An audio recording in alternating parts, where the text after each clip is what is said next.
Welcome back to the Telosive EV podcast, ladies and gentlemen. We've reached the end. We made it. This is how we all die.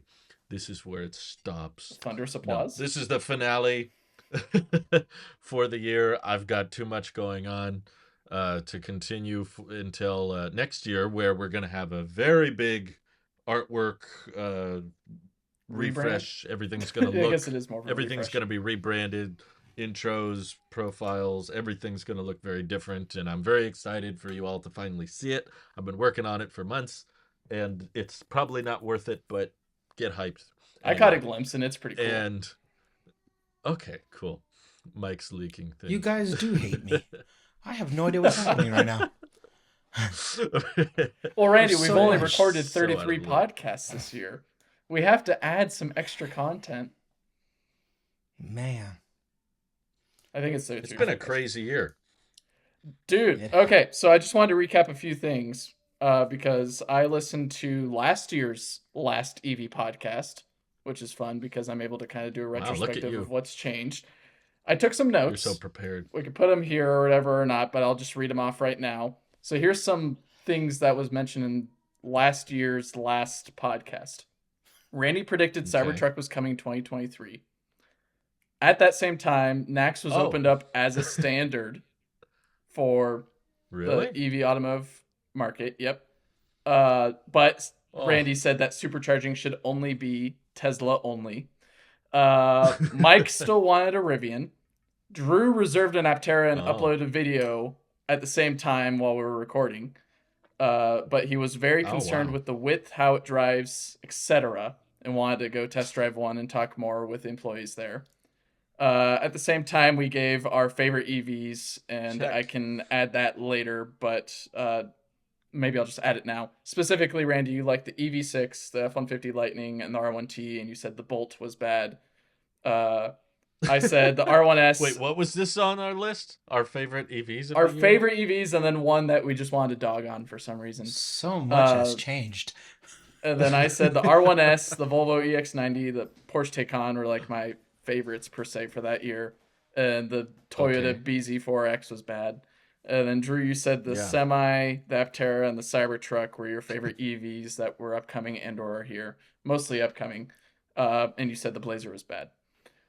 So, along with that, to add on to that, for things that have changed and updated, because, like I mentioned before, NACS was opened up as a standard around kind of I this can't time. believe when that's we were- over a year now. Here's how many I still companies... feel like NACS just came out. Right. At that time, it was known that, of course, one guaranteed adopter was Aptera.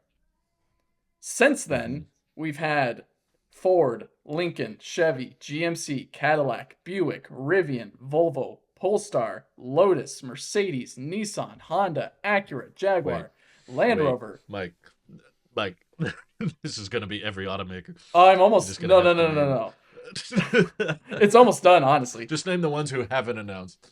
Okay. So the ones that haven't been announced are Stellantis, that's composed of Chrysler, Dodge, Ram, Alfa Romeo, Fiat, Jeep, Maserati. VW, which is composed of Audi, Bentley, Porsche, and Lamborghini. Mazda, Aston Martin, Ferrari, VinFast, Canoo, Polaris, Can-Am, Harley Davidson, and some other miscellaneous companies in there that might adopt it if they go electric. And if they do, they might benefit from, or they will benefit from, the NACS port. Well, they'll benefit of existing because CCS is dead. So Right, and that's one other this thing. is- Between last year and this year, was it Lordstown Motor was a company, and now they're not. So that's, what in basic Lordstown and was a summary, thing. what's changed in the last year. Everything. Your guys' thoughts. Most things have changed, I feel like. I guess my answers haven't changed that much. Cybertruck, still up there. Aptera, I was still hyped for. I can't believe I reserved one over a year ago. I didn't realize it's been that long. I'm getting old. This is not good. I don't like this feeling right now. I guess Tesla Semi has been kind of a big disappointment this year. It's been a year since it's been over a year since deliveries, and I've still never seen one. They didn't Been really over a year ramp since up. I delivery think day there's- that they publicly announced the specs and what it could do. And I mean, they've increased the fleet of testing. It's just what they're held back by is the Sparks Reno, Nevada, Giga Nevada factory, where they're not building them in mass because they don't have the production for it yet. They're I know. doing What was that? They did that big announcement. We're gonna invest in Nevada. We're gonna expand. We're gonna make it big, and then nothing happened. It looks exactly the same. I mean, there It was a happened on smaller the one inside, in your heart. Nevada expanded here. It's the Nevadas we got along the way. Nevada is Okay. the unsung That's hero, true. I would say, because they're the Uh, ones making all the Mike. batteries for all the different cars. Give me my Not the list of. three. Tell me the end of year of 2022. What were my vehicles again? R1T, Lightning.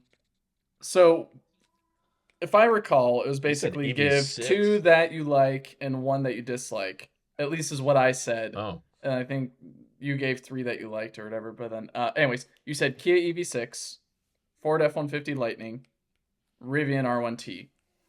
And you just wanted to stick it to the Bolt because Wow. for some reason you I- just didn't like it. So just looking at that, yep, blowing up. I'm sorry I was so hard on the Bolt because it's such an affordable car. Yeah, Have you that's seen Model 3 prices lately? 35K as of- cars here. Yeah. With a tax credit. With a tax credit, I would say what's carrying over to 2023 is definitely the R1T.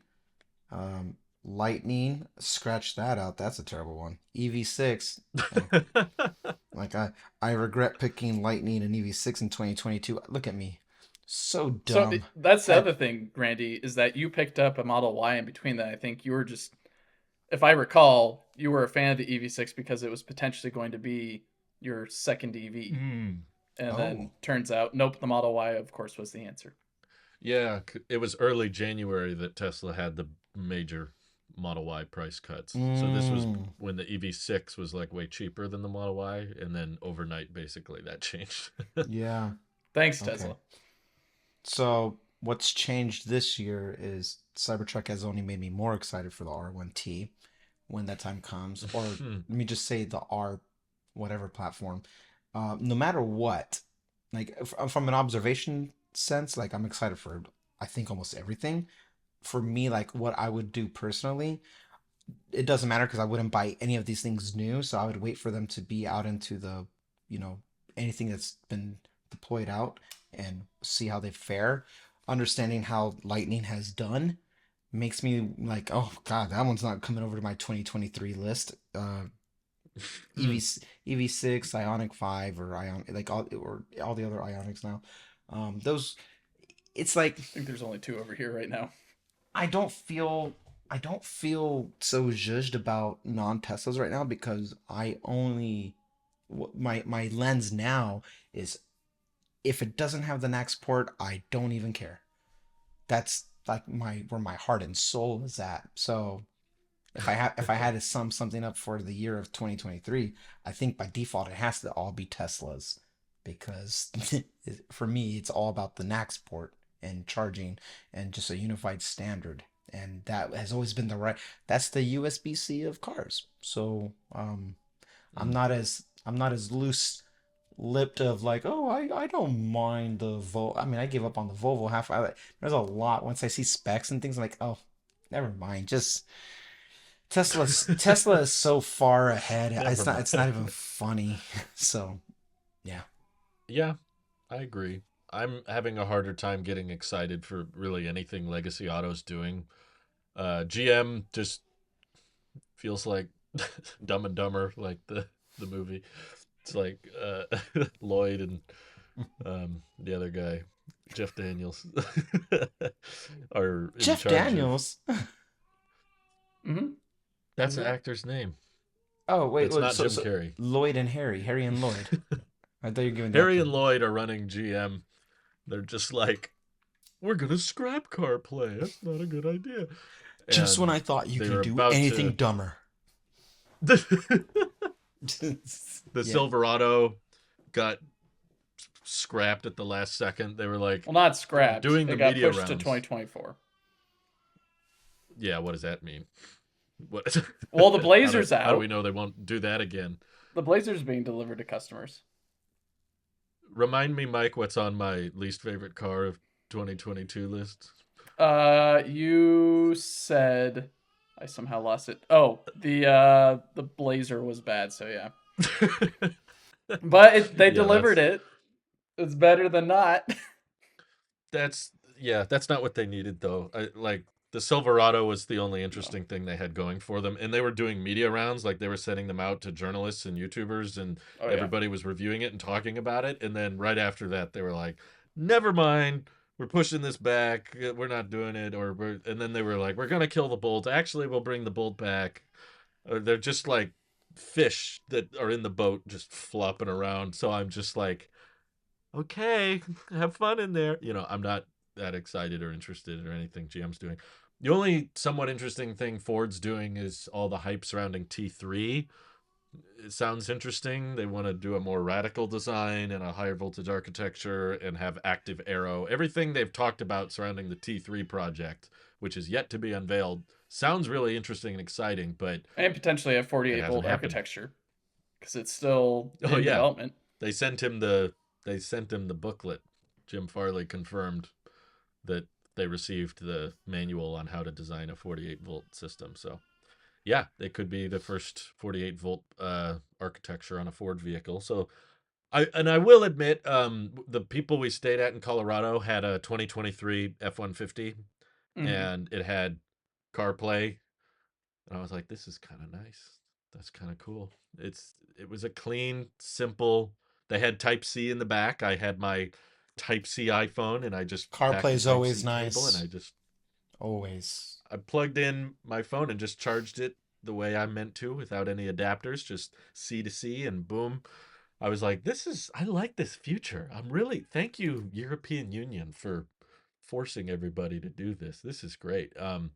So it's not my favorite truck. It's far from my favorite truck, but I'm glad to see Jim Farley and Ford doubling down on the CarPlay. Like, they want to make sure they keep supporting that, keep making that iPhone car interaction working. The Lightning still has an undefeated frunk, but yeah, the fact that they had to cut production on the Lightning is quite telling of what the market is like for the Lightning. It's like everybody who kind of wanted one got one, and now if you don't have one, you're probably never going to get one. There's not a lot of people saving up for a Lightning. They're kind of you either jumped on the Lightning train, or you're waiting for the Rivian. You want an R2, or you're waiting on the Cybertruck to get cheaper. So that's why they've had to cut production, and it's quite, even in my personal area, I am seeing the Lightnings pile up. It used to be like, ooh, do they have a Lightning there? Do they have? Now it's like, anybody want a Lightning? Please, come on, we've got them here. They're in the back. Well, they also add Except our the dealers. dealership So fees, right? Like the Mm-hmm. problem with Lightning is that it's not just It's the MSRP. problem with It's every dealer, Randy. yeah, that's why they can't get out legacy. of those. That's why I'm much more excited and interested in all the startups, Yeah, because they're kind of, they have a lot less baggage. They don't have the unions to worry about. They don't yeah. have the dealers to worry about, so they can just be more direct to consumer. And so the startup, obviously, all of the great experiences I had with Aptera in the past month were amazing and fun, and got me even more excited for the future of that company. The Stupid software in jealous that you particular. got to drive it and then also check out their factory, even though it's still pretty much not bare bones, but they're getting a bunch of parts in there, or at least a bunch of machines ready to go. Well, it was Essential. intentionally empty. It was, they told me, like, I should have explained that better in the video, but they told me, like, the reason we're free to talk to you right now and like show you around is because most of the company was in Italy working with CPC on the Mm-hmm. carbon fiber body parts. They said everybody's kind of working there right now, so this space isn't too busy, so we can show you around. But this is not how it's going to look, obviously, on a day-to-day basis. When we're in full speed production, we're not going to have much time to hang out and talk about things. We're going to be all hands on deck, and this is going to be an active assembly line, so we'll have to be more careful with what we show, and um, they can't be as open as they are right now. So that's why it looked kind of quiet and there weren't a ton of people there. So I'm grateful that they took advantage of that time to show me around because it was a lot of fun. And the most frustrating thing that we can talk about when we're not recording sometime is the stuff that they asked me not to show or film. That stuff was far more exciting to me than anything that was in the videos, and changed my perspective a lot on vehicle software. I thought that was going to be a weaker point. I was kind of willing to put up with weaker software in the Aptera because I knew it was kind of a startup company with not as many funds as Tesla. So I just kind of assumed the code would be more basic and not the cleanest UI and everything. But the team they have working on their software just blew me away, and I love the integration of everything and It's so the exciting app that they and added solitaire to the mm. vehicle's infotainment. It's That exactly what blew they me needed. away. Take that, Yeah, yeah. Arcade So Plus. it's yeah. Yeah, it's Aptera just Arcade Plus. Hmm. yeah.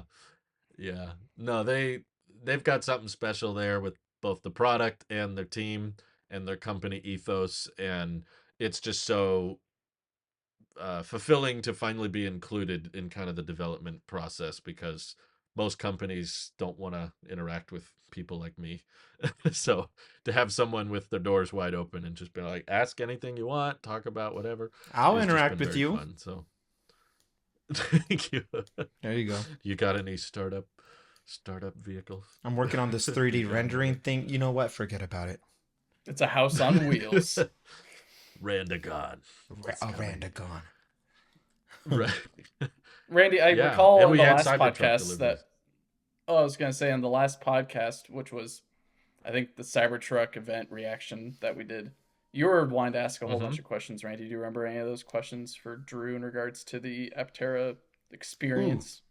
putting me on the spot. Oh my. I was gonna say, don't put them on the spot. If you're gonna put them on the spot, bring up the fact that in the last podcast, Randy said, "Drew, you're wrong. The Cybertruck's not gonna start at $120,000." Only to find out the Founders Series. Guess what it? Guess what it Well, costs, Randy? the Cyber Beast starts at that. You're wrong, That's the Drew. launch edition. That's the launch price. All That's year what. long we've been having like technical difficulties. I can't hear. All I hear is that Randy is right or something. I can't even make out. But anyway, no. One of my questions I wanted to ask that doesn't do with Cybertruck. That's old news. Uh, Hmm. I guess when does the first one's not? I'm not being serious with this question, but I'm gonna treat it seriously. Drew, when are we gonna look at your own personal Aptera vehicle? When do we get to see it? When I is Drew? think Oh, where's Drew's? 2026 I don't. is What? probably. We have to I'm wait at I have one least foot 3 in the years. graveyard by then. Well, we know that they're still probably between 9 months to a year away from production starting, assuming they get all the funding they need. But I just know that the first production models they make are going to be the 400-mile range variant, which, you know, I don't personally have as much interest in. I'm kind of curious about the cream of the crop, the 1,000-mile, the top trim. That's the one I reserved. That's the one I'm most excited for, and I'm trying to figure out. I'm communicating with them a little bit because I haven't invested in Aptera yet. I'm debating how I want to do it, but Can't you do like a basically, I thousand want to. dollars for $10 share or something like that with them? You don't even have to do that. You could do like $200 investment. I think if you go through their Hmm. what's it called, Republic page or something. It's more just I want to figure out how do I become the first person to accept delivery of the 1,000-mile variant. That's my goal. I don't know if it's going to be possible, but that's what I'm aiming for. I want to figure out how I can be the accelerator for the 1,000 mile. Like, get me on the first delivery for that trim, and then I'll make a ton of videos about it and how it performs and what the range is like and all that. But the launch edition is like, I want to say 60%, something like that, of their reservations. So they have over 48,000 reservations. Over half of them are for the 400-mile range variant. So that's the one they're starting with the full solar canopy and everything. So that one is probably all they're going to make for the first, my guess is year, maybe year and a half, and then it should be pretty easy. They said after 400 they switch to the 250-mile range, so they're actually going to move to the cheaper one, and that one's really easy because you just have to take out some cells. It's the same exact design, you just take out some of the battery modules. Gets a little bit lighter, smaller battery pack, but still super efficient. It'll be the most efficient, you know, enclosed vehicle ever, basically. That's probably going to dip below 100 watt hours per mile, which would be pretty gnarly. And probably the most popular trim in the long run, I think. After that, they said they would start using the 2190 cells. They would Mm. swap the battery pack for the slightly taller cells. And then once that's the 600-mile range variant, and then once that's going for a while, last is the 1000. And I don't feel too much pressure to get like, well, Drew, don't you want to get one of the first ones? Don't you want to get the launch? Because this company is so open and I've also been in contact with a lot of people in the Aptera community. I feel very confident that even when first deliveries begin for the launch model, I'll have no problem meeting someone who takes delivery, or even just checking out one of the Delta prototypes next year. The way we were talking with the company, they seemed very open to, yeah, come on back anytime if you want to cover something else or you want to review something else. So they could have the Delta prototypes in a couple months, and that's basically the launch edition. It's the PI build. It's not using the same manufacturing process that the full production one will use, but all of the parts are going to be the same as the actual delivered one. So I don't feel very like pressure to like, I need to make sure I personally register my name on an early VIN. I don't think I need to, but being able to own basically, I think it'd be cool to own the first 1,000-mile range EV. That would be, I don't know, a good resume building thing. It'd You'd be a make the cool Guinness World headline. Record and no one could top you. Yeah. Well, Like a unless customer there's a owned, 1200 mass produced. or 1500-mile There's range. some, Australia has some solar car race things where they have some crazy high range, but those are like prototypes. They're not production cars. So this would this would be a cool bucket list thing. But we'll How? see if they end up scrapping it. Those are the 21 120 cells. Get Yeah. used to saying that. That's a lot of numbers. How Mm-hmm. confident are you, through your observation? Mm-hmm. How confident are you that this will make it to market? Yeah, that's a great question. I think it will happen. I would say at this stage, knowing what I know, talking to who I've talked to, I'm not an expert. I'm not like some mastermind who's analyzed hundreds of startups. This is pretty much the first startup I've gotten to know very, very closely. From everything I can tell, I'm like 90+% confident this will eventually get to market. I don't think it will go as quickly as we want. It already hasn't gone as quickly as we want. But I think similar to many EV companies and Tesla, even a not startup, these things are just very intricate, very complicated, and they take time. But I think from what I've gathered, the way Aptera is running the company, they're smart enough to know when it's too soon, and they're very strategic with their capital allocation. They're not just efficient with the vehicle design and the manufacturing, but they're also efficient with their resources. And they're watching other startups very closely and basically looking for what mistakes do we want to avoid.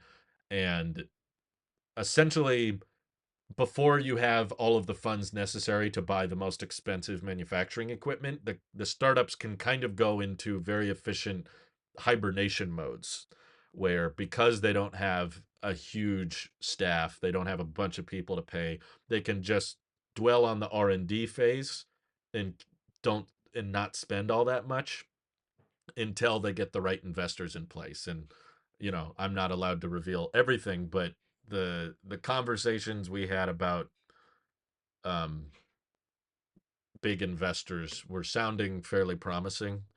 Um it was sounding like they were this is public. I think they mentioned in their last update video that they had several what's the term sheets had been signed, Hmm.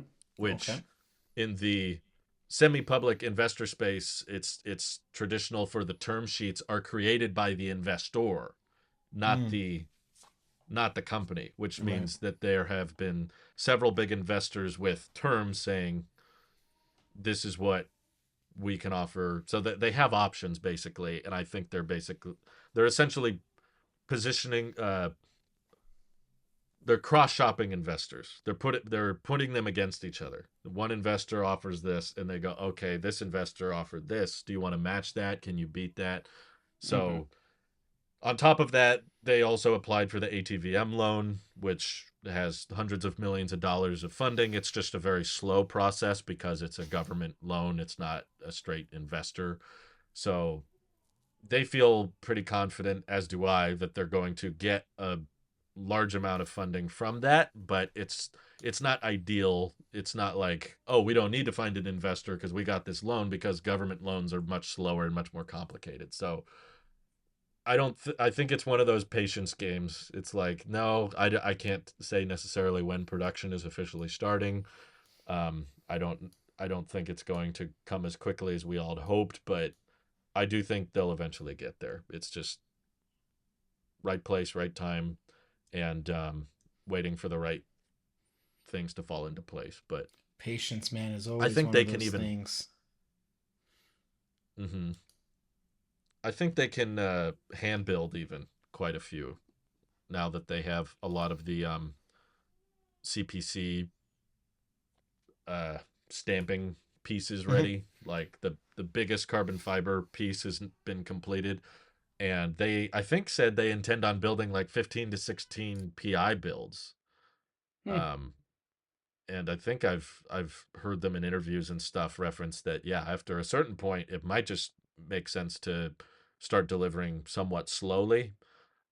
Just go down the accelerator leaderboard, since they, if you're building 15 to 16 PI builds, it means that, okay, the product is um, you know, not using the production ready equipment that would be higher scale, but you can technically build one that functions and does everything, that delivers on the specs, and they're already a registered auto manufacturer. They are legally allowed to sell you a car. They can do that now because it's an auto cycle. Chris said that at the factory off the cuff. He was just like, we're allowed to sell you this prototype legally, and you could get it insured and you could own it and have your name. And I was like, okay, let's do it. If you Give me can, the I'll paperwork. take Noir. He didn't want to sell me their own original Noir prototype, but we were looking at it, and I was like, yeah, let's do it. I'll take That'd be it. a solid But investment. yeah, it'd be kind of fun. But yeah, I mean, anything can happen. I'm not going to say it's 100% confirmed, because nothing is in the automotive space. But I felt very confident after talking with all them and seeing how they've held up during this very difficult last few years.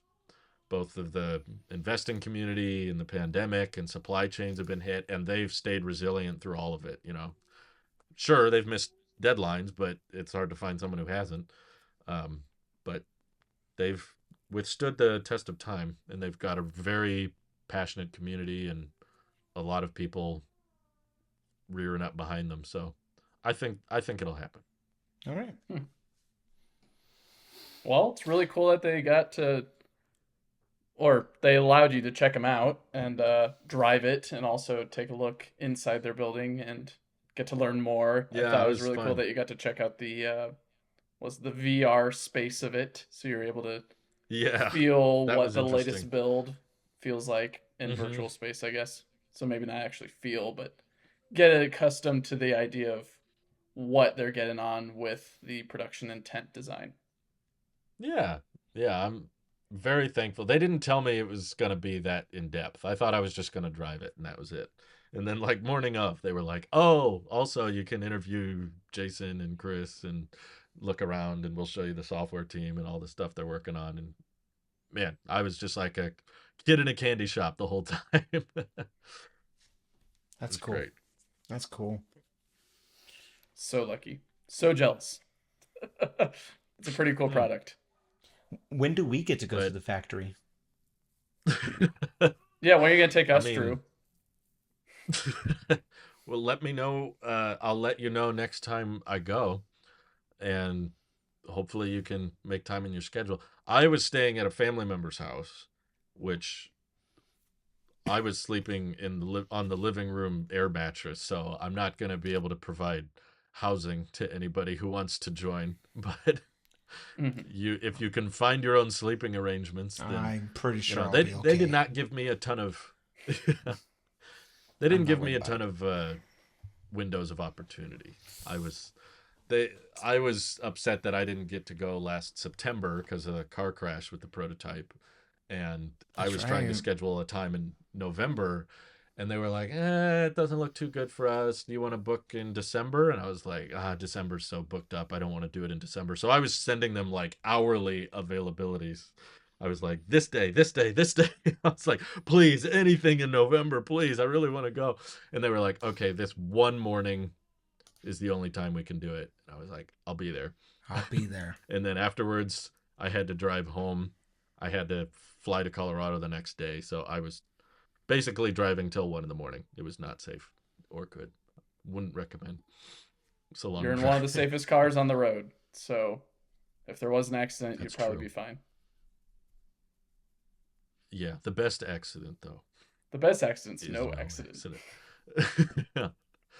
Clever boy. I'm curious if we could talk Randy out of being a Rivian fan. Uh-oh. I think we can. Thanks to this company Mike and I got to check out.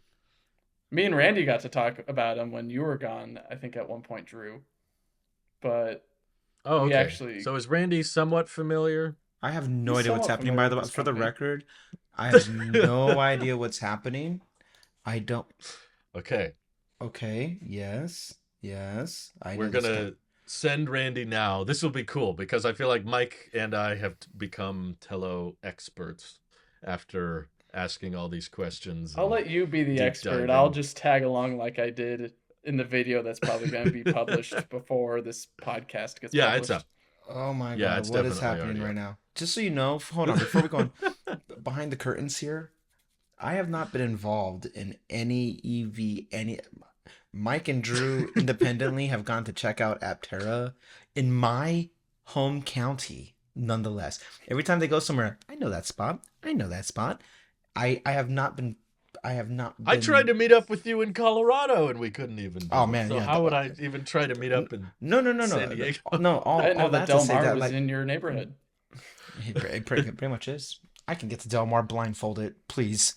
I don't get the same opportunities being out of the West Coast right now this year. Even if I could, with my life, with my son, there's a lot of like things happening. So every time there has been an interview, like the very first one that happened around February, end of February, March timeframe, I was in Yeah. Florida when Drew got to do a sit down. I was like, whoa. From that day forward, I have been, but like just how the cards fall, I've been completely hands off and I've not been able to participate in any interviews. I have not been able to participate in any walking of the factories Randy or checking needs out to stuff. form a union. I have, against- Or just I come am back gonna- to the West Coast.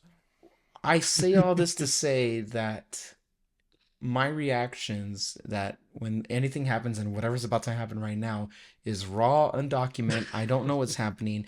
I am the audience's perspective on the panel because I have no idea what's going on. Randy, you're not even the audience perspective because they've probably already seen what Drew's published at this Yeah, point. but they haven't seen it yet. At the time, right now, at the time of recording, Randy's What getting has this info happened? before. What is happening right now? I'm sending Randy pictures now, so he's up to date So on. I guess to stop Oh. teasing the audio listeners, because it's probably been shown on the video, we got to check out Telo Trucks, and which is a company that I believe I brought up a couple, maybe And 5, 10 episodes Mike and ago. I did get to talk about this at one time. Yeah. Yeah, in And I which should preface this from the beginning saying Telo is much earlier in their development than Aptera. yes, so definitely as we talk about this, take a few things with a grain of salt, and also with the understanding that well, they're not new to it. They've got some good backgrounds for the employees that are working on this. But specifically in the process, they're not at Aptera levels. They're very much still trying to figure out dimensions and all that. Heck, I guess one little tidbit, they're asking people on a Discord what they want to see in this product, and they'll throw it into their engineering timeline of things to evaluate, and they'll evaluate it and determine whether this random person on Discord who had an idea has a valid idea that should be implemented in their build, which is just insane to me that they're using a app like Discord to influence how they build an EV. Oh It's man. fascinating. It's like a community built EV project. It's they kind of started in 2018 with Mission Motors as an electric motorcycle company and discovered that there wasn't a ton of demand for electric motorcycles in the US. But as they pivoted their brand, the overwhelming consensus they were getting from everybody they polled and everybody they were asking, what are you looking for in an EV, was mini truck. Everybody wanted a smaller truck, and they were upset that the small pickup market had been kind of killed off. And Jason and Forrest in the video basically dive into everything in the US, thanks to the EPA incentivizing basically auto manufacturers to make trucks bigger and bigger and bigger. It was actually easy for them to get larger than it was for them to get more efficient. So basically, classic story of US government creating inverse effect of what they intended. And now that we can go electric, Tello is trying to rethink the dimensions and everything of a pickup truck. And the more I've read, similar to Aptera, the more I've read, the more I've learned about this design and the logic behind it, the reasons behind it, the more I've fallen in love with it. My first gut reaction to it was very Cybertruck like. I was like, what is that? That's weird. Why does that look like that? And then once I understood the motivation behind it, everything started clicking. And now I want one. And Knew now it! I'm like, I knew it! This was slightly my goal because ever since, well, I first didn't of order all, one. Okay. you're Calm all yourself about down. like the F350 is too big. It's too big of a truck. And then recently you're like, I kind of thought the Cybertruck rear wheel drive isn't a bad idea. As soon as you said that, I'm like, all right, let's see if we can get him hooked on this. That was Well, my my main biggest mission about issue it. with the But Cybertruck still, I like the specs of the rear wheel drive. I like the lower range. That's my thing. Anytime someone's like, look how much range it has. Why? Lower it. Make we it even asked slower. that during our talk with Jason You and did. Forrest. Yeah. That was Why you. does it have 350 miles of range? Why can't you do less? That's way too much. Meanwhile, I'm waiting on my 1,000-mile Aptera. But the Tello basically is my dream truck. Like if I had to get a truck, I would want this one. And it doesn't exist yet, so that's why there's a lot of strings attached to that statement. But I'm very hopeful and wishing them the best. But to me, even though it's in the early days and nothing's guaranteed with these startups, and we need to take all of it with a grain of salt, I still find it very educational. I find it more entertaining to debate vehicle design. And I feel like usually these startups question the status quo a lot more than the legacy Oh, automakers. how And just Steve talking Jobs of about, you, thinking different. yeah, What? it is. It's like the cutting edge. It's like let's rethink this, let's repackage this, and it's more outside the box, which is what I like about both Aptera and Tello. And it's reasonable rethinking. It's not like let's just make it weird for the sake of weird. Everything has a reason Right. to look the way it looks. And I like that. I like rethinking these things. So I've very much enjoyed learning more about them and going through the process of figuring out dimensions and how to make a truck very utility focused and still very small. And Telo's got the footprint of a two-door Mini Cooper with the Yeah. utility of a Tacoma, which Here's the is thing. What I mm, remember about talking about this with Mike when we first, it was one, yeah, it was one of the episodes, just him and I went down the rabbit hole with mhm. him, and I was like, this is a, I like the, like, he was, not that he was, Mike was fishing for a reaction out of me, like, oh, let's see where he stands. It's just him and I were, if I remember the context of the conversation, we were just talking about design aesthetics purposes and also different stages of companies and their evolutions and where they're at. And when he introduced me to this team the first time, he sent me the link and I looked at it. The things that caught my eye immediately, because Mike did something along the lines of like, well, you have an iPhone mini, I know you like smaller everything, and i I favor Tacoma over an F-150. um and hence why I was like, oh, Rivian, da da da da da. The thing that got me about this company, Telo, is that it it it was built on the premise like Aptera of all efficiency. Um, Mm. because of its design, we see its promised or its projected range of 350 miles, which is way more than what anybody needs. I, I'm over efficiency over anything else. Is like, but I know that design has to play a part into that. It's smaller, it's more compact. It's the Bolt equivalent of trucks here, and the whole 20 to 80% charging at a 20-minute charge, like saying like the fast charging is also because of efficiency. Um, Everything about like making the most effective vehicle or more efficient vehicle is great and all. And EVs challenge that in the sense of, what we can subsidize at the pump. But it comes at the cost of sometimes we're paying a premium for it. And the fact that they're saying that like, oh, we're looking at around a $50,000 vehicle for this, I remember thinking that I was like, if that came out, like, do you want cash, a check? Like, that's it. Like, to me, for a Hmm. truck, That's this my is. biggest skepticism, personally.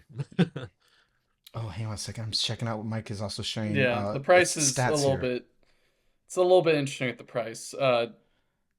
It But seems too good to be true to me. I yeah, mean, I obviously, think it's a good look. That at least washing all that way, I like the idea that they approached it from the aspect of there's people who work in the city on construction jobs or any other jobs, and they need to get into the city, whether they live in yeah. city or they need to get into the city. They need to park their car somewhere near their job. And Yeah. typically, there's not much parking in cities, and especially so, the parking is small. Whether it's on the side of the street or inside a parking structure or anything else, it's a small space. And bringing your F Hmm. 150 there, it's going to be near impossible to find a spot that you can fit into, or at least find a spot in general. And then, even so, the story that he likes to tell that is a pretty good one is the fact that someone approached him about their problem being that they would take their tools to the job site. The tools would then get stolen on their lunch break because they didn't want to haul their tools all the way back to their truck. And then they have to buy more tools and all that. Wouldn't it be nice to be able to park next to your job site and not worry about your tools? Or at least park next to the job site in general so you don't have to walk 6 or 7 blocks just to get to your work when you already drove like 2 hours or an hour just to get there. So the idea This of, like what you said before, efficiency, but mainly around space is what captures me the most, especially with the capability that it's supposed to have, like supposedly being a 6,600 pound towing capable machine with a payload capacity of around, I think, 1,200, I believe, or 1,600. 16. Yeah, Yeah. which is pretty Beats the good. lightning. Yeah, and all of the Yeah. space and size almost of a Mini Cooper. It this blows my vehicle mind. belongs internationally. Like this would do. amazing in Europe. Oh yeah, Hmm. totally. This is the perfect vehicle for Europe. Right. I think just the world. Yeah. I No, might yeah, yeah, be yeah. out of my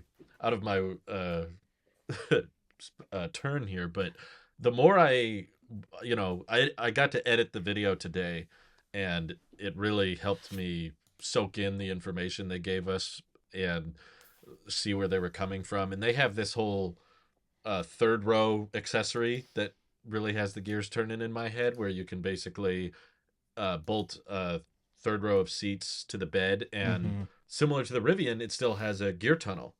But the advantage of the Telo versus the Rivian is that you can access that gear tunnel from the bed, which Mm. means with the third row optional accessory, and then you get a little shell to enclose the bed space, the gear tunnel becomes your leg room for the third row. So they're saying this can seat, 7, maybe 8 people, depending on how they design that bench seat. And I remember suggesting to Mike several times on this podcast, I was like, everyone wants trucks and 3-row SUVs, and these two vehicles are very similar. There has to be a way you could make a hybrid, like one that can do both. And this just brings so many efficiency advantages in regards to size, but size also plays into energy consumption too. Mm-hmm. Like Jason, the CEO, basically straight up told me, I was like, so are you essentially trying to make the most efficient truck possible? And he was like, yeah, in every regard, both in size, energy consumption, um, spatial awareness, like payload capacity and everything. Um, which to me, I was like, this could be a lot of people's only vehicle. This kind of does it all. You get the efficiency of an electric crossover. It weighs less than a Model Y, which is shocking to me. They told me they're targeting 4,400 pound curb weight. I don't know how accurate that is because there's a lot of parts and stuff that haven't been finalized, but still, Hmm. that's their target. Even if I round up a little bit, a pickup that weighs what a Model Y weighs, And has that essentially the still has same a turning radius larger, as well. same turning radius, but a larger battery. That's where a lot Mm. of their IP, they said, is they have this really effective way of packing energy cells together.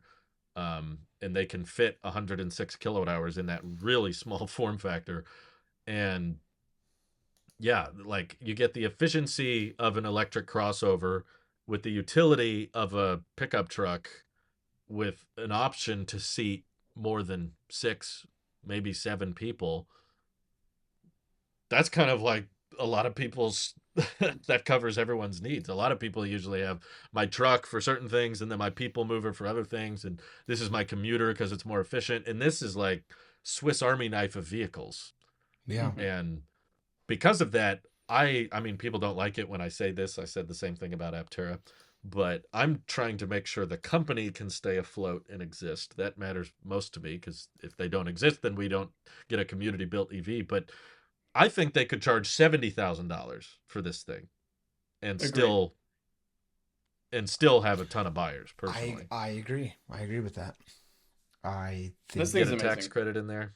Yeah, huh? even being there in person and like they've got tape on the floor in their business that kind of marks off like the dimensions of a mini and what the Telos basically supposed to be in a footprint.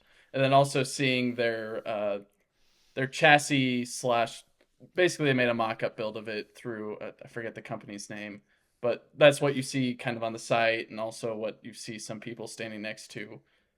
It still felt unreal of the fact of like this is a truck, but it's the size of a mini, but you're not sacrificing on utility and efficiency. Just blows my mind. Really fantastic, really cool. Uh, Even the fact that they meticulously took Toyota Tacoma, did all the measurements, and matched it to what they're building, and even exceeded in some dimensions to make it even more spacious is amazing. Because I've been in Tacoma and like it feels a little compact, but I mean most people own Tacomas and they're not supposed to be the big F-150 size things, and they're not even. I mean, you're not trying to go for big in this case. You're trying to go for compact, but even exceeding the dimensions of a Tacoma, interior wise and in bed space wise, but being That's the size of crazy. a Mini Cooper That is a huge achievement, and I really hope that they make these vehicles Me at the end okay. of too. the day. So I'm rooting for them. so okay, so the video is out by the time this podcast is out, so I'm not gonna try to ask too many questions that might already You be can ask. No, I want you to ask questions. Some okay. people might not see Because it. Okay. yeah, Okay. My first question is what's the same question I asked about Aptera. What is your guys' thoughts about this making to market? I know it's earlier in the process, but how do you feel? Like, what's their investment strategy like? How are they getting funding? How are they moving along? I don't know anything about Telo besides the first time Mike showed me the link. I don't know what their yeah. back end plan. What what's your I guess what's your overall takeaway from this? Is this realistic? Are we rooting for success and the underdog story, the David versus the Goliath here, or is it more realistic that we can see something? Do they have Saudi money that we don't know about? Like, where are we at in the process of these guys actually? It's hard for me to want to get so excited and throw $152 at it as a reservation if I am like I don't Cybertruck me, don't play with me. I want Mm. transparent. What do you guys? What is your feeling after being there with these guys? Do you want me to go Well, first? no, I mean, at least maybe you can speak a No. little bit more on the funding. I don't know if we could talk too much on the funding because even they were a little bit shy on talking about where they're I sourcing a lot could. of different things. But I at, sent the video to Jason, and he had no okay, um, well, I'll let you talk on requests. He that. said But it's all from it's being all able to fine. ride in their prototype chassis that they You have, where rode they in the actually have a prototype? rideable version of it, it's not too far. We didn't go on the highway or anything like that, just around some city streets. And for a short period, it made my hat fly off, which was even funnier. I didn't care. I'm like, no, no, wait, stop and go back. I'm like, no, let's keep going. This is great. Uh, By the way, your footage sucked, Mike. sorry, geez, it's in it's it's the. HDR. You have to I dumb it can't use down any for. of it. You can use it, whatever. There's Show me tools. how to edit HDR. Okay, I It's will. horrible. But somehow I know something that this man does not. Uh, Yes, you do. but I guess from experiencing the very like grassroots, like we're still in the soil in regards to this company, but being able to experience what they have right now, hear the enthusiasm that they have, and their plans on bringing it to market and what they will be providing to the system and what they're expecting from suppliers and other people to supply to the product. I think it's possible. I think they just need to get more excitement and word out and They need uh, us. they need, yeah, basically how Aptera has been approaching it in the last 2 years of trying to get people excited about this thing. And yeah, not everyone their mother knows about it, but a decent amount know enough to care. And Aptera is getting close to what's going to be a product soon. Uh, I think Tello, wholeheartedly, in my opinion, deserves the same treatment. It's tackling something that so many people talk about and even complain about, whether they're passionate about cars or trucks, vehicles or not, whether they're more train enthusiasts or bike enthusiasts. This is tackling that problem of trucks are getting too big. My Yeah. Ram 1500 has less capability than what these guys are reporting their car can do or truck can do. Granted, this thing And it's isn't like real 4 feet yet. shorter. Yeah, granted, it's 4 feet shorter. It's not real yet. It's still got a long ways to go, and a lot of things that they're showing on their specifications, and even just as a product in general, how it's shaped, sized, what features it has included, what the interior might look like. It's still Hmm. early days, but the glimmer of hope that this thing can exist should definitely be brightened up and amplified a lot more because it's something that we need in America, something that is as capable as the usual F-150 buyer needs or wants in the package that is a lot more approachable and safe for communities, cities, and usable in general for all things that you need a truck for. I So I'm pretty think, enthusiastic. yeah, I think before you can get a company and a bunch of investors off the ground, you need a really good pitch. And Jason definitely had his down. He's got the elevator pitch. You can tell he's told this story many times. And we kind of just summarized it in video form and put it out there so other people can get on board with it. And I think the idea is very, very sound to build a business off of. The Mhm. getting it into production strategy is honestly quite a bit different from Aptera. Um, One that I don't know enough about, but after editing the video, you get a chance to watch the same things over and over again. And I got to analyze kind of everything he was telling us because I asked him that directly because we listened to him on a few podcasts before we went there so that we tried not to ask too many things that have already been asked. And he said that they're trying to do a more slow approach to the market. Like they're not trying to hit the ground running with like full on volume production right away. They're trying to walk before run. And he used Tesla as an example. He was like, look at the Roadster. That was not a high volume vehicle, but that was how they got started. And that's how they built funding to slowly grow and get bigger Mhm. And on an Force was a existing part of that. platform. Yeah, Forrest got to work on the original Roadster, which Oh, is that's, cool. So which they've one? got some Which one's history. Jason and which one's Force in the photo? Forrest is the taller one. Okay, he's he's Anne Sweeney tall. Jason is the normal the sized. guy we got to talk to a bit more closely. Yeah, yeah. Jay, he's yeah. They're both very fun to talk to, but um, basically Jason was saying that they're very much going to be doing a lot of contract manufacturing. So they're building the battery pack and the safety structure and the chassis, and everything else is basically going to be contracted through. He was alluding to a lot of Detroit manufacturers, Mm. off the shelf parts, and he said that has become a lot more accessible and a lot more available just in the past couple of years. He said just 3 years ago, you wouldn't be able to buy the powertrains and the cells and the equipment you need to build, an effective EV like this. You weren't able to just source it from a reliable supplier until just recently. So they're kind of trying to build the business around a lot of outsourced manufacturing. I don't think that means outside the country, but just their goal is to do a lot of soft tooling, as in not spending hundreds of millions of dollars on giga casting so that you can build millions and millions of vehicles. Their intention is to build 500 within the first year, so not a ton, not super high.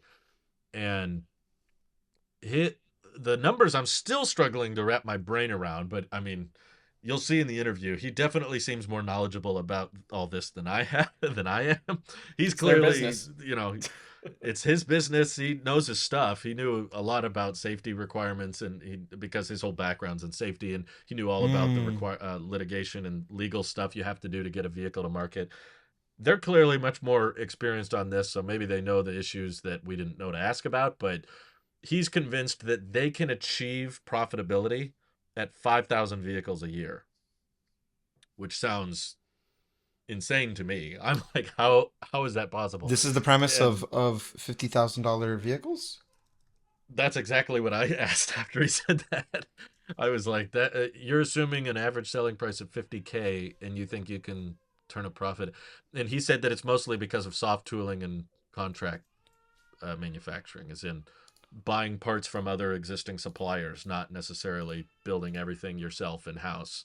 No need to And like reinvent the the first wheel. 500, yeah, the first 500 aren't even going to be painted. They're just going to be wrapped, which does save a lot from what I've heard. The paint shop's one of the most expensive parts, but he does think that long term, once they get into the 5,000 a year, they'll probably be able to afford paint, which I'm still like, try to skip paint as much as possible. You'd be much better off no paint.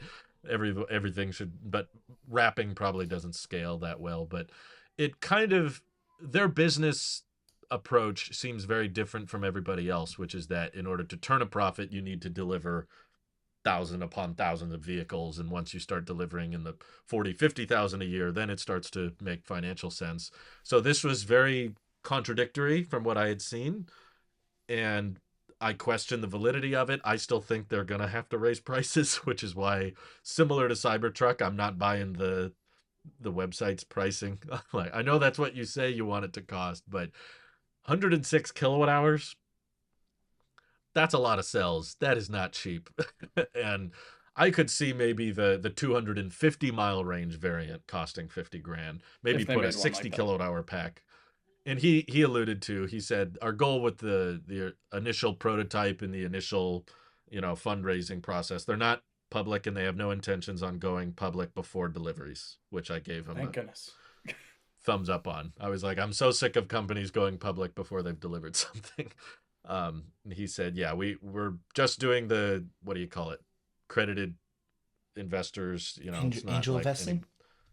yeah, it's like meeting with venture capitalists. It's not like, here's our stock on the, Yeah. stock exchange. Please buy our stock. Here's good news surrounding us.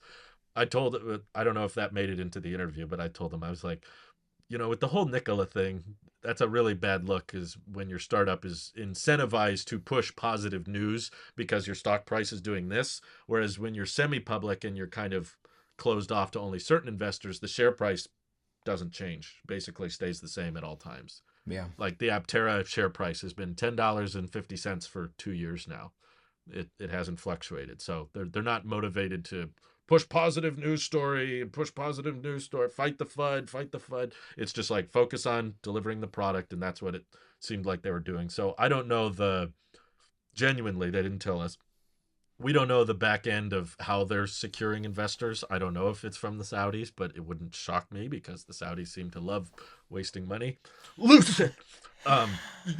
But outside of that, Bless you. he's convinced via soft tooling they can get into low volume production for a fraction of the price compared to the other guys because they're not intending to hit the ground at full speed. They think they can turn a profit. I think, yeah, this is more of a $70,000 vehicle, not a $50,000 vehicle. But who am I? What do I I know? mean, I haven't made a I startup. did quick table napkin math here. 5,000 Sure. units at 50 put you at $250 million, and that is by market definition a small business. That's a small Yeah, company. very much. So that tells me maybe because you were talking about the outsourcing that they tend to keep overhead at a minimum as much as possible for a very long Hmm. time, or maybe even indefinitely. It seems Yeah. to me they are not trying to. They're not trying to. Well, actually, kind of what you said. They're being realistic about maybe meeting demands, or not. Excuse me, not demands, but about what they can supply. There might be demand on Yeah. this thing for a while, um, but I think this slow burn is interesting because that what I'm hearing you say is they're being very cautious about each step of the way between now and whenever they can reach delivery, and they're Hmm. just being maybe because they're a smaller operation as of right now, but it seems they're not just we're a little battle scarred from things like uh Nicola and people trying to, Lordstown. yeah. And it's refreshing when you hear somebody trying to be a little bit more cautious because, to the credit, like I had worries about Rivian at one point, and Hmm. the fact that they made it there, I was like, whew, I was worried about them.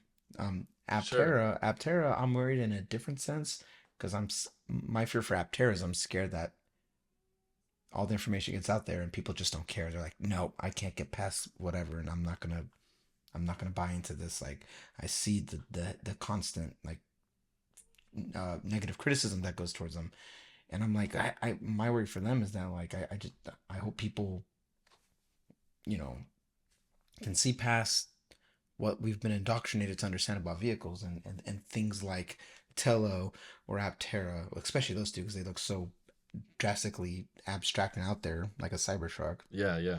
and then just EVs in general. Like I feel like the more cautious we are right now with this, at least it shows that they're not just out there burning money. So I didn't know they had a working prototype or nothing. Where are these guys at? Are they in San Francisco?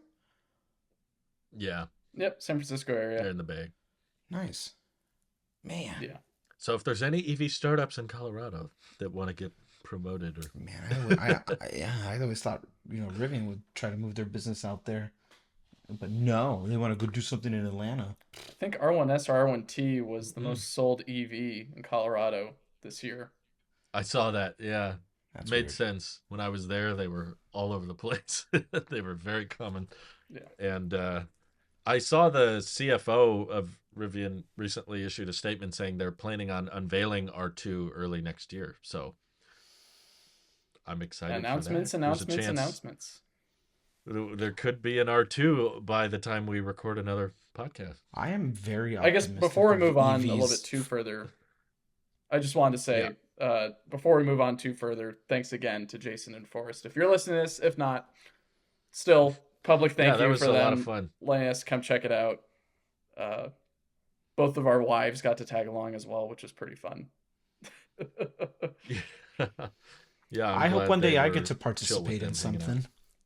We're trying to get you just- to, Randy. You're too far You're away. just too far. I know. I'm very Yeah. optimistic about EVs in 2024, especially because Right. that's the transition year for people to start moving over to NACS anyway. And I'm curious what what the end result of that looks like for people. Like, it's going to be a big year for Tesla. It's going to be a big year for EVs. Every year for EVs, I feel like just gets more and more interesting. So I've got another list, but it's not Yeah. as long as, of course, the next list. But here's the EVs that came out, like were actually delivered in Okay. some sort of mass in 2023. The EV9, the Kia EV9, I should say. What? That came out? It did at the end of this year. The Oh, okay. I was Lucid like, Air who has taken Sapphire, delivery? the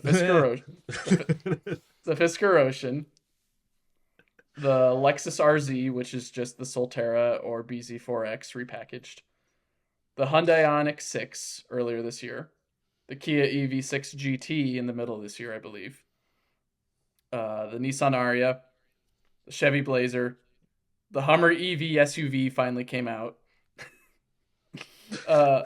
Faraday Future got their FF91, I guess, out as well. To who? They delivered like 2, right? They've delivered, I think, 2 or 3 a quarter. I believe it's on the. I think maybe a little bit more than that. I think it's like Aptera's made more vehicles than Faraday. Let's be honest. 9, maybe, and then the VinFast VF8 and VF9. Lordstown Endurance, rest in peace. Canoe Delivered and killed. Canoe has been delivering the LVs one vehicle at a time off their production line. I think one a day or something like that. Why is not no to- one talking about those? I 'Cause can't it's only find going to content Walmart. about them anywhere. It's going to Why Walmart doesn't and the government. anyone at Walmart?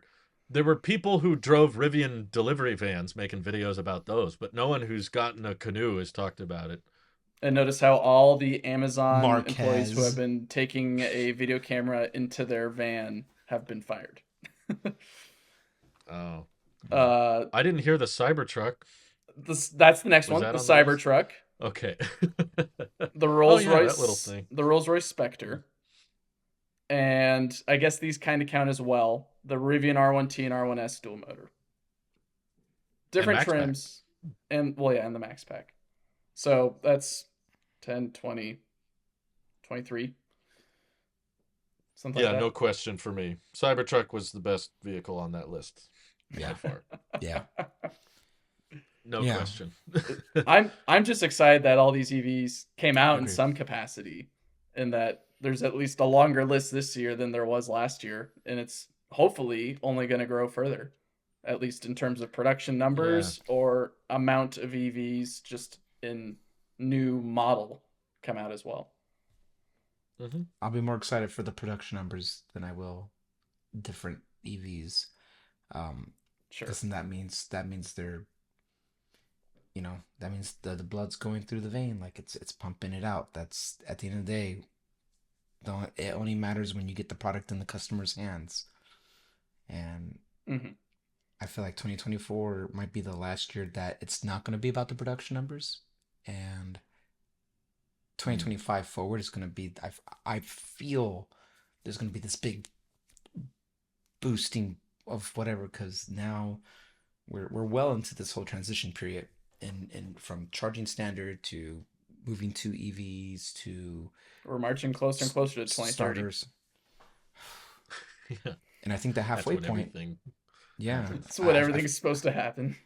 when everything becomes this, we reach the singular. It's all Singularity point. the singularity No, point. just the singular company, the old Singular. carrier. Boop boop boo doo. Wait, no. Do do do do do. Something like that. uh, Do, do, do, why don't do. we do something really fun that will age well and guess what Tesla stock will be worth by Holy the end crap. of next year?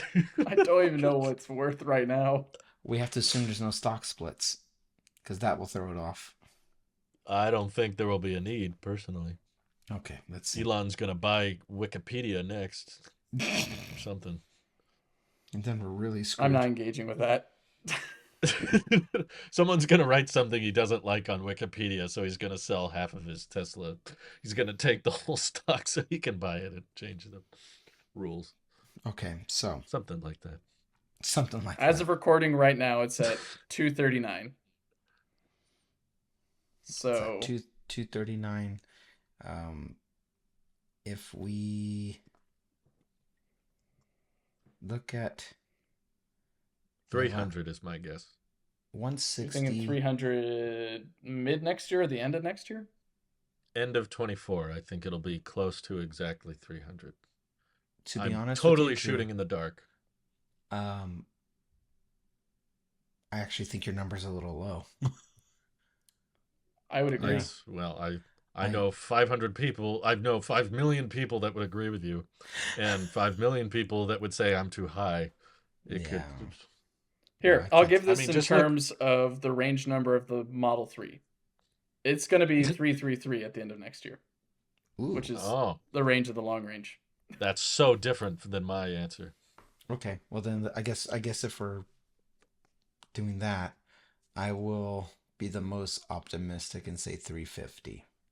That's too high. Mm. That's too high. I don't like that number. We're Wait a minute. we're not that different. These are all very close. So the thing is, here's how what I'm assessing is about to happen. Assuming Elon does not draw attention to himself and life is What? fine. Why would you assume such a thing? Neglecting air resistance. Assuming like gravity is The equal to range of 10. Okay. So we're up $131 year to date. Mind you, let me remind you, we're down 25% in the past 2 years. Okay. So So if you bought $100 of Tesla stock 2 years ago, it's $75 today. right. But a lot has changed in the last 2 years. Everybody and their freaking grandmother is moving to NACS. And who and who has the established network? Tesla is an energy company first. I don't care what anybody says. It's about their infrastructure. Like this is Yeah. this is how they make enterprise money. And enterprise money, as you guys know, is substantially way bigger than what we would be, the Joes and Janes of the as a customer. We're small pocket change. They're going to be making a lot of money off of their using their network. They don't even have to license out like, oh no, this standard it's open, everyone can use it. That's fine because people are going Not to if come. they keep giving away free charging I don't. the way they are. I think that's going to. I mean, we already talked about that. They're going to revamp the reward points because that's just to incentivize people to come in. They're still trying to get market share. It's still we still haven't exceeded gas vehicles, so there's still room for getting new customers in. But everybody everybody's comparing themselves to Tesla, and because of that, and Hmm. brand recognition, everything like that, it much like we saw for whatever reason, we saw the big spike of Bitcoin over the last month. We Oh, really? Yeah, Didn't know that. yeah, is What because they're getting happened? close to making a Going cray Bitcoin cray. ETF thing, so it's a whole thing. But that's for Talos of Finance. We'll talk about that later. Oh, wow! It really did go up. I Yeah, never looked at it. Huh. BlackRock, Blackwater, BlackRock. There's a major investing firm that has submitted documentation to have the first approved Bitcoin ETF on the stock exchange, and their success rate is over 99%. They've never, out of the thousands or hundreds that they've put out, only Hmm. 3 or 5 have been denied. So when they submit for it, that means, Vanguard will be falling in line, Fidelity, everybody will have their own ETF with it. So that way, the Hmm. boomer generation can have some exposure to their stock of Bitcoin with not feeling Wow. so risky. But anyway, all that to say that how everybody, when you think of crypto, the first thing people think of is Bitcoin. When you think of EVs, the first thing people think of is Tesla. Tesla has not lost the strength in its branding. It's the Apple of EVs. It hasn't peaked. It hasn't matured. We're still adopting, and we have a transition period.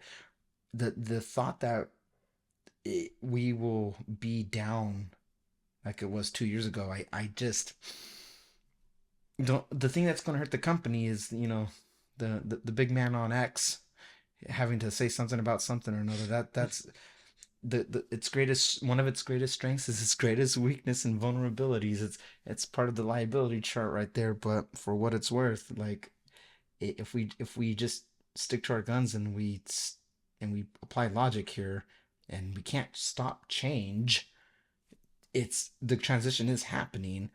Tesla is not losing its placing in this movement, in this renaissance period. So 350, yeah. Maybe it'll even go higher, but I say at least 350 is what the stock will be this time next Okay. year. Well, Yeah, I'm the lowest, so if it tanks, I'm the closest. yeah. Good optimism. Do you think we'll see the next gen vehicle platform unveiled in 2024? Ooh, I hope. I hope. I somehow Yeah. forgot next year's 2024. Yeah. Yes. I say yes. You Yeah. do. Yeah. Interesting. You all have so much hope. I'm optimistic. I listen. My reservations I hold towards maybe an individual does not reflect the company. I'm very optimistic of stuff. Cybertruck is going to do its thing. It's going to roll out. Eventually, we're going to remember that Roadster is a thing. We'll see what happens with that. And uh, there are people. There are people who have put in a reservation for Roadster that I'm sure have passed away. So, you know, for what it is, like Wow. Tesla, Tesla is at least I never still even moving. thought of that. Yeah, uh, people don't know where to park their money. Yeah, I'll put it in this, and I guarantee, uh, the A other roadster has been transferred through someone's will at this point. A roadster is yeah, someone's inherited a roadster reservation. and they It don't is even know nice it. though Yeah, that in 2023, two upcoming Tesla vehicles finally got delivered. In a way, yeah, Yeah.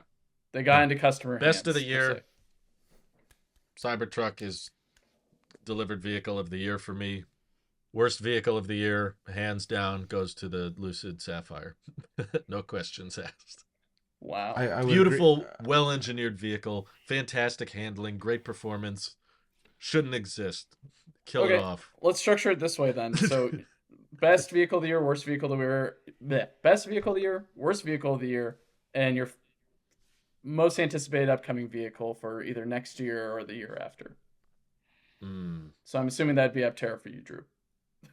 Yeah, Aptera is closer. I mean, Telo's really exciting, but they're just so early. I wouldn't even be shocked if they don't start production until 2026, 2027. That sounds, based on the stage they're in right now, that sounds reasonable. But Right. Aptera is very close, and we're looking at PI builds within weeks at this point. So, yep, I'm the fanboy. Sorry to say it. I'm more biased to the companies that let me come ask them questions. That's just the kind of guy who I am. But Now you go. Mike. Randy, you want me to go? All right. I'd say my favorite EV of this year, I would say He's gonna say the Ram. It's the, it's the Ram Charger. Exactly. You Oh knew God, no! it. No, I After would all that Telo say talk, Telo talk. That's a good name. that's a good one as well. New podcast, I call it. Okay. Well, Drew's going back on his starting new channels immediately. Welcome back to the Telosive. Telo talk. Telo talk. Ooh. It almost fits. Little it's almost close. perfect. Little close. Hey, if you guys want to buy my IP, I'm totally fine with that. I'm Telo, willing to sell this Telo. whole. It's a few vowels I'm not away. exclusive to the Telosive thing. I'll come up with a better name. You can have it. You can't have the sound bit though. That's mine. I'm not. Oh yeah, that's part of the contract. Yeah. You can't have the sound or the music. But Randy, imagine if when you got in the Telo, it had a boot up sound that was like. You know.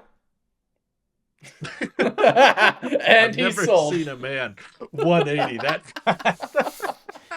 I was like, can I see the Telo vehicle? Can I see that on a Halo ring? I can. Yeah. Oh, All right. okay. Right. Is it really Ram Charger? No. I would say surprisingly, it's the Tesla Semi. I know, right? Mainly because it delivered on its promises. Oh my God, he's in telling the terms truth. of specs.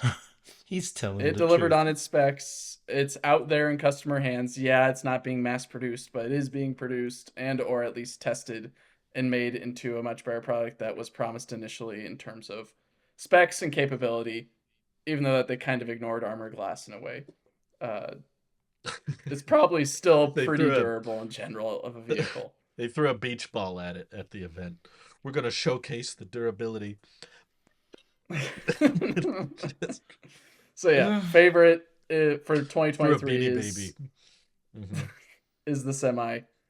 My least favorite is probably Yeah. I'm looking at the list right now.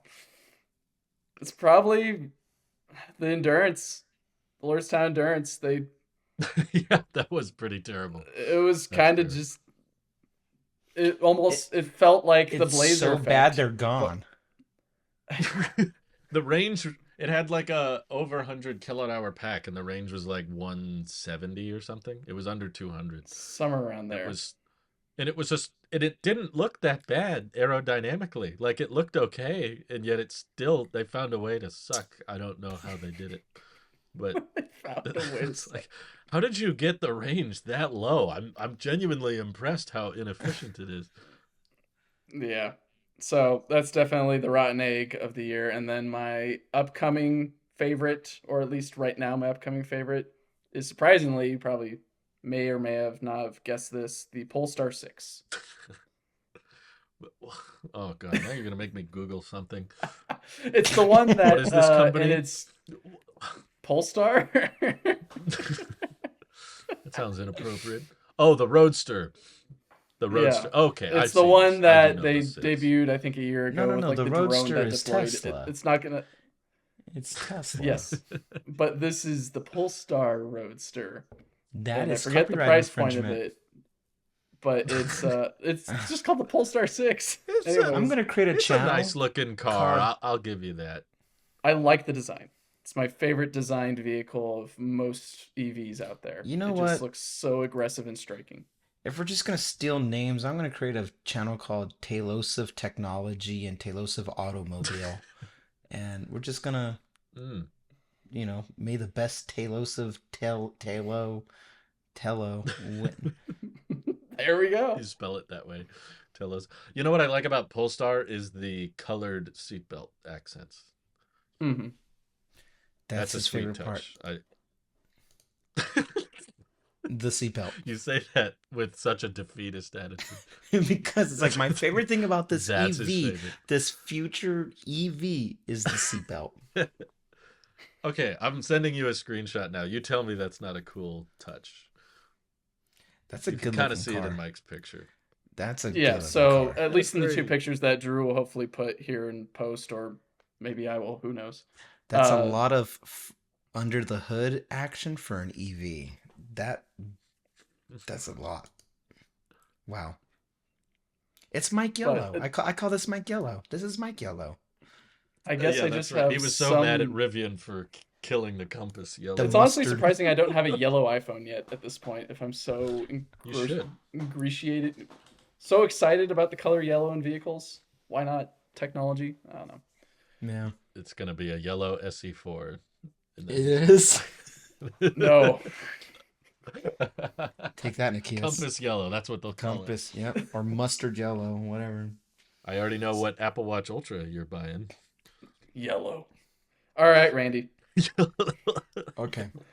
Favorite EV of 2023, least one that you hate for some reason, and then upcoming. As if my reasons aren't valid. Okay. You don't need a reason. You don't have to explain it. My favorite, just because of principle and anticipation and everything, it's Cybertruck. We've waited so long. The chapter has come to a close. I am biased. I have so much to thank for the anticipation of the Cybertruck, that it being here and we can finally move on to the next phase of Tesla. The next phase is as us covering Tesla. Price ranges being adjusted, vehicle range being adjusted, and everything like that. All that being said, you did it, and I'm really excited because it's the most unique looking vehicle with no Tesla branding on it. It is so cool to finally have it be its thing, and it is the best vehicle of the year. It is the surprise of the year. It's the honorable mention of the year. We just need to fade in the Randy's cancellation screenshot as he's saying all these things. It's my favorite. No, listen, that Randy and Brittany, two different people. I never reserved a Cybertruck. I reserved a Model Me 3 neither. and I bought it. So, Same. Randy sees through to his commitments. My wife, on the other hand, big letdown. She'd probably say that's the bust of the year, but I know. Before we started recording, she came in and said, she did. Hey, Randy joked about his son, saying, "Hey, you want to talk about the Cybertruck on the podcast?" Yeah, he's like, And oh your yeah, wife I was said just he's like, nothing to talk about. Drew goes, oh yeah, Sage is taking over today. He's filling in for Randy today for Tech and EV. And it's like, yeah, we're going to talk about iMessage and we're going to talk about Cybertruck. And Brittany's like, there's nothing to talk about. And walked right out. It's dead to her. Yeah. Okay.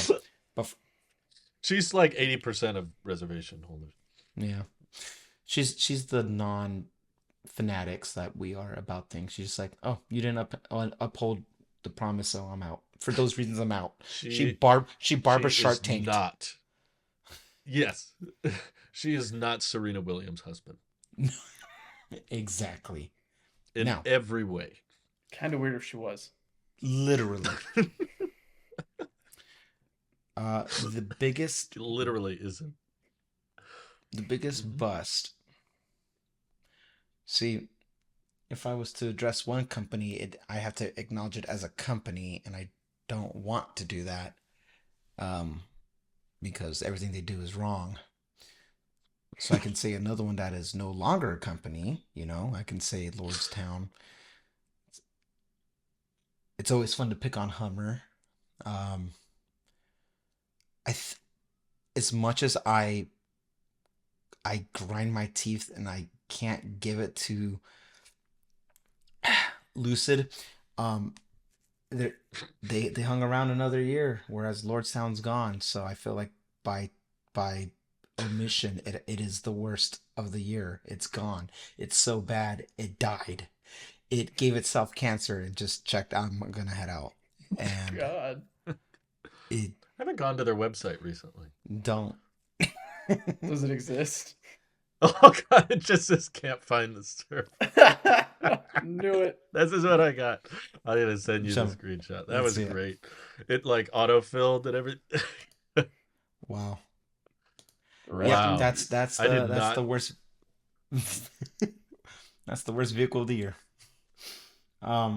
What I'm looking forward to next Investor year is relations?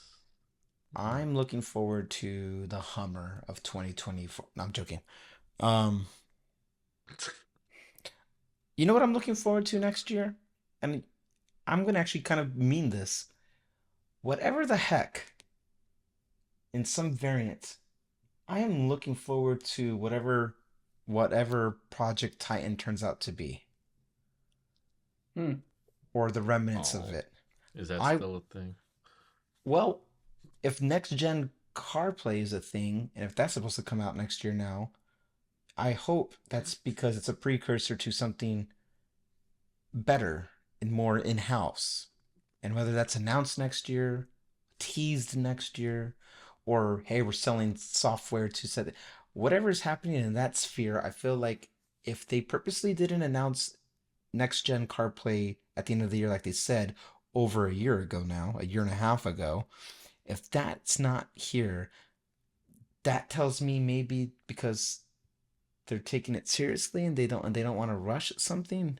Maybe there's contracts with outside people that are being signed. Like maybe there's all these other things going on that we just don't have foresight on.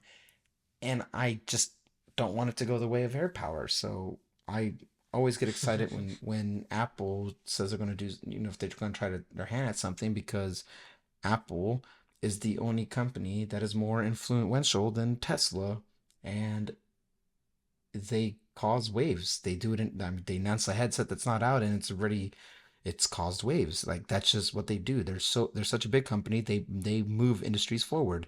So whatever next gen CarPlay is supposed to be, I hope is a precursor to whatever Project Titan ends up being, and I hope we see something for that next year in some way, shape, or form. A leak, a tease, something.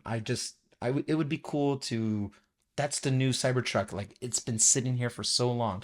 I know people who've been part of Project Titan, and like we know it's real, and everyone's just kind of. I want to see some updates on that in some way, shape, or form. That's what I'm excited for. Oh, and the R2 platform, obviously. Absolutely. I was gonna say you're Absolutely. gonna be disappointed then, Yeah, no, because that and ain't it's happening. the R2. Anything Rivian, I'm Team Rivian, and maybe one day you guys can really twist my arm onto being a Team Telo. I'm cautiously optimistic. I'm over 60% optimistic about Aptera in the bigger picture of things. However they want to go forward with the business, selling it to somebody bigger, trying to go public, trying to whatever they end up wanting to do big picture. I am over 60% optimistic, which is more than I give most. Um, but Rivian, I think I'm still a Rivian fanboy today. Hopefully Tello can change my mind. And where's that Roadster, man? That was Where's my that? that. It flew into space. It's gone. That was gonna be my question. Like, if assuming Tello makes it to market, Okay. let's assume they do, and they get all the funding, and they're in production, and the specs, everything they said happens with the storage capacity, the range, the acceleration, all of the specs are accurate. Would that be your choice over an R1T, or is there anything the Rivian still has that you're like, well, I kind of still want a Rivian though because Is of the price whatever? still accurate or no? What's the price? 70? I would round up. Let's say it's the same. Maybe it's the same price as Rivian. Would you Ooh. go with a Tello or a R1T if they were identical? That's a tough one. Ooh, you guys have both now seen both, whereas I've not been able to sit in either. So I don't know. I Oh, need I need to sit inside at least Rivian at Well, some yeah, point. that's a good we answer. didn't really sit We didn't really. inside.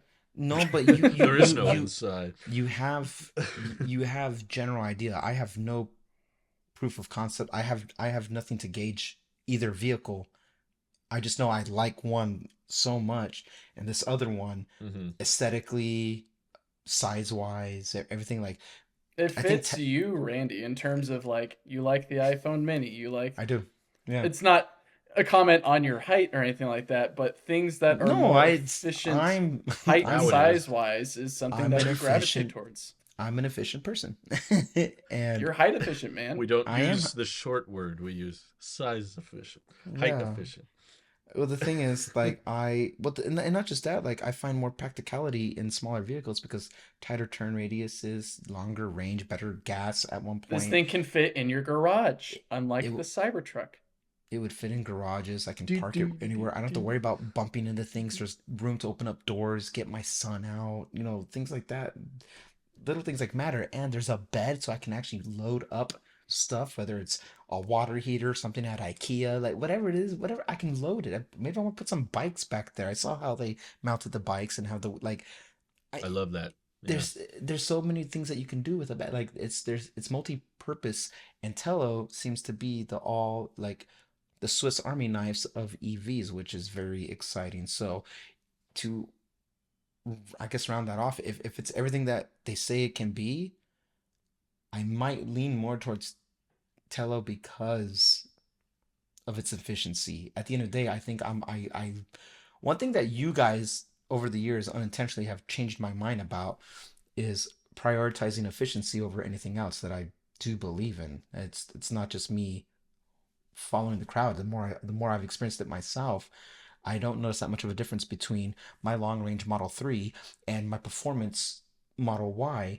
I care more about how quickly do these suckers juice up when I need to use the full speeds of the supercharging and get on the road. That is more practical. I've done so many road trips now in both of those vehicles that the only thing I care about is efficiency. So, in that sense, assuming everything's accurate, spec for spec, same price, even if it's a smaller package, I don't care. It's a better product. I would have to probably give it to Tello, but that's a lot of ifs between now and Right. then. Well, So we've got time we because got I know time. you were waiting for Rivian to get Nax natively anyway. So Yeah, true. Yes, nothing has That to wasn't be a reality last decided. year.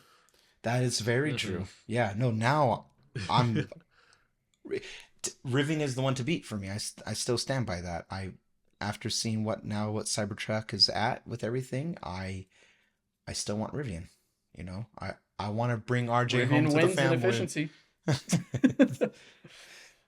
uh, Rivian wins because it exists for now, but that'll change over time as more things come. But Yeah. yeah, the one caveat I will give: Rivian still has a frunk, and Yeah. Rivian, we know what the interior looks like because you could actually sit in it. And there's also service centers. Tello, that's true. They're like a full company. Tello hasn't even they didn't show us a finalized interior yet, even a rendering. We don't even have a render of the interior. They're Yeah. still up for debate. The jury's still out on what that interior will look like. However, the one thing we do know, it'll have CarPlay, I love and that. the Rivian will not. I look. At end of the day, I'm a CarPlay kind of guy. I had a rental in Disney last week. It came with CarPlay, and it was wireless CarPlay with wireless charging. I was like, this is nice. I love this. And something about Tello though. We don't know what the insides look like right now. Okay, fine. But I love the idea that this is a fan made project that it's taking active feedback. Yes, There's something I really really love that. It's not grassroots some about that. big boardroom. Yeah. There's not like a big committee all trying to decide what We're the people want. They're committee. just actively, yeah. We. I was doing it today. I was in the Discord and I was like, has a charge port been decided? And then they were like, well, we're thinking this or this, and people were bouncing ideas off each Charge port other. location Yeah, specifically. where the charge port goes, and they were straight up just taking advice. They were just like, okay, what would be reasonable? Where would you guys want it? And there were all these pros and cons coming in from um, everybody in the server, and people referring me, oh yeah, we had this discussion before. Here you can see the thread on that, or why they decided to do what they did. So yeah, it's a very interesting way to design a vehicle from the ground up. So that I'm excited just to be in the very, very early stages. Direct Like I get to democracy. watch. I love Yeah, democracy. I love democracy. I think, even if they don't make it, we'll probably learn a lot along the way. Just same way I've learned so much about EVs and vehicle design. And if they don't make it, you'll learn from mistakes. You'll learn for things to look out for. If we see new startups come along the way, we'll go, hey, I knew a company that tried to do what you were doing and it didn't work. How are you going to? So, at the very least, it's very educational for all of us to figure out what good ideas are out there, what bad ideas are out there, the pros and cons of different investment techniques, manufacturing techniques. So, I'm here for the journey. Yeah. I'm I'm not like this will all be pointless if they don't make it to market. I'm like, no, there's still a bunch of stuff we can learn.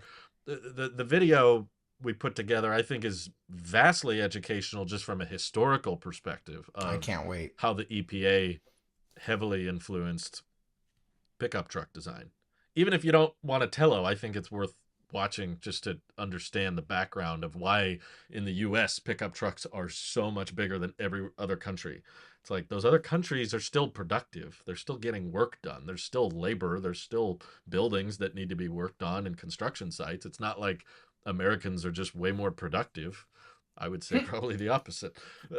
But we love our big trucks and they provide a lot of insight as to what that came from and why they're motivated to try to change that. Pedestrian deaths keeps getting worse and worse due to larger and larger vehicles and visibility getting worse and worse for drivers. And so yeah, it's just a great learning experience for us, I think. Well, assuming everything works out for the best with these guys, um, I can see myself favoring them. And what I like about Rivian, Tello, and Polestar, and this is very vain, it means nothing, but to me, this is the aesthetic eye in me. I like a good logo. And I like, and last time we talked about Tello, Mike and I, we were commenting on the little pill shaped angles. That's something that's not their logo. Their logo is almost like the Talos of T, but it's got a little like instead of background shadow, it's a foreground shadow. We're suing them. Yeah, That's no, we're suing them now. The pill thing is actually aerodynamics. If you look a little bit closer on that door, that passenger or driver side door, that black part is actually a vent or a passageway that comes from the wheel well out through the door, uh, dispersing out it's because from of the the passenger doors. It's all it's from aero the path padding. It's all aero padding. It's just making it more it's aero because efficient. of the open it's because of the open tire design on the very front. That is Yes. Because the Yeah. tires are so exposed, it creates a low pressure zone in the wheel well, so thank they you, Drew. vent the air out through the door. I lost all the wording It's right more there. fresh on my mind because I had to watch the video like 8 times today, so I've basically memorized everything they told us. But yeah, that has a very functional purpose. I which is like what uh which is what made the door handles what they look like, which is also mini pills. The pill is not their logo. It's just a design choice that they made, which then turned into okay, well, let's just follow that up with other things that are around it to make it look like it's in the design I language like for the it. product. I like It's it. great. I- Once they th- explained it, th- I'm like, oh, of course, makes sense. that Just like what that's Drew an said in the example. past. That's an example of taking functionality and then making art around it. Like the functionality is the art. That is a very Apple thing. Like that's cool. Yes. I love that. Hey, Apple, these guys are young, Apple. probably And the affordable if you want Silicon to buy Valley. out someone. They're next door, very close, Don't do that, Drew, because I don't care what it because costs. I have This is influence. Project Titan, Randy. No, This is Project Titan right here. No, Apple wouldn't make a truck. We all know that, right? Come on. no, but they would make an all-in-one something Swiss Army. You can make it not a truck with the This is third a row. urban adventure vehicle, Drew. This Boom. is not a truck. Take that to the bank. All right. I won't complain if Telo gets bought out by Apple. I'll say, okay, they're definitely making it now. Bankruptcy's off the table at that point. You have all the money. You crowd was it not crowdfunding, but basically a community idea filled Apple product is funding. out the window though. I know. But what does Forrest Gump say? We found out we got acquired by some fruit company. They told us we don't have to worry about money no more. The community, if it's crowdfunded grassroots, I'm getting pretty tired now. I think I'm going to sell. I think I'm gonna go home. I think I'm going I to could go. actually see it in a keynote now. I could digest. We've realized there's been a tripling of pedestrian deaths due to larger vehicles. We wanted to do something about this and make our world safer while still providing a one-vehicle solution for families that's both efficient, fun, and productive. Today, we're acquiring Telo truck. And it looks like I'm this. gonna get a call from Jason. Please edit out that last part of the podcast. Can you imagine? That was horrible.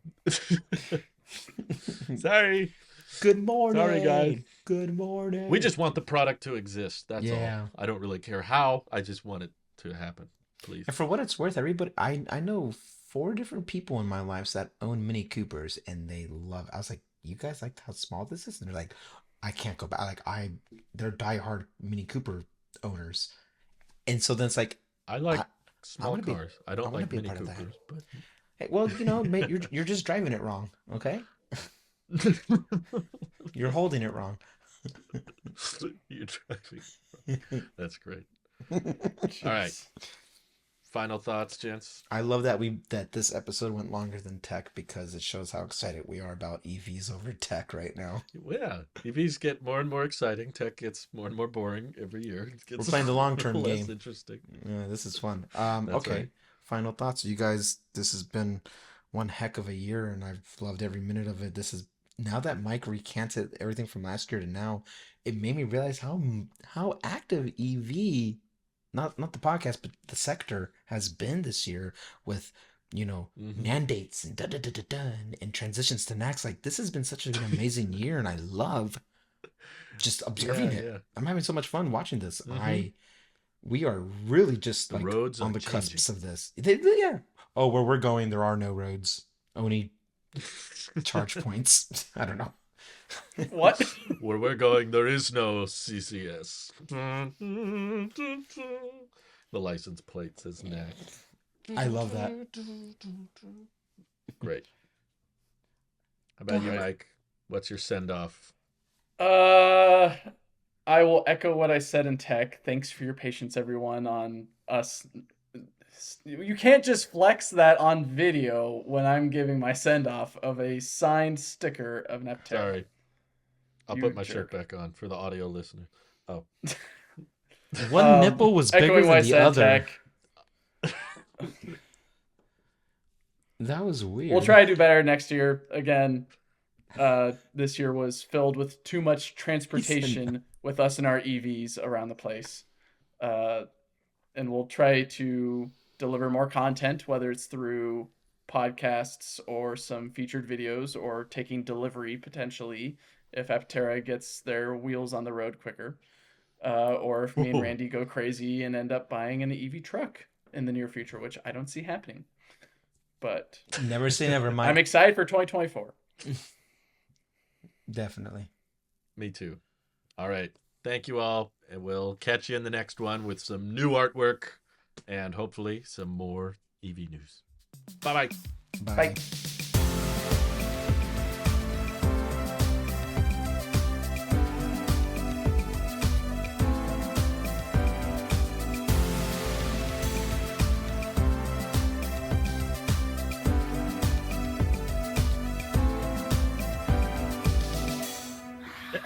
Bye.